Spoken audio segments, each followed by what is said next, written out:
జిల్లా పొగరికి సచివాలయం వద్ద రైతులకు రాయితీ వరి విత్తనాలను రాజం ఎమ్మెల్యే కోండ్రు మురళి పంపిణీ చేశారు।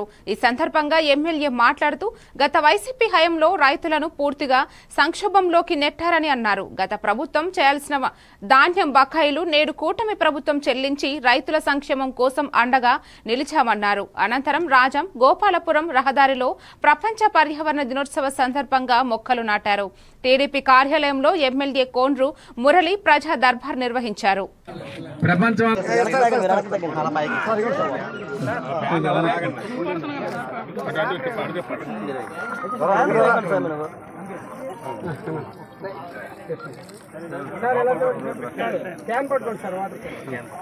గత శనివారం నాడు చేస్తున్నాం, మళ్ళీ ఈరోజు ప్రజా దర్బార్కి ఇచ్చేసిన పెద్దలందరికీ, అలాగే ఈ ఏవైతే విన్నపాలు తీసుకున్నామో అన్నీ కూడా ప్రభుత్వానికి పంపించడం జరుగుతుంది। జిల్లా అడ్మినిస్ట్రేషన్ ఉంటే జిల్లా అడ్మినిస్ట్రేషన్ సంబంధించినవి, అలాగే మండల సంబంధించిన మండలవి అన్నీ కూడా ఇప్పటికే చాలా వరకు కూడా ప్రాబ్లమ్స్ అన్ని సాల్వ్ చేస్తున్నాం। మరి ఈ ప్రజా సమస్యలే కాకుండా మరి కార్యకర్తే అధినేత అనే ప్రోగ్రాం కూడా మన పార్టీ ఇవ్వడం జరిగింది। అంటే కార్యకర్తకి ఎంత ఇంపార్టెన్స్ అనేది మన మహానాడులో చూసాం।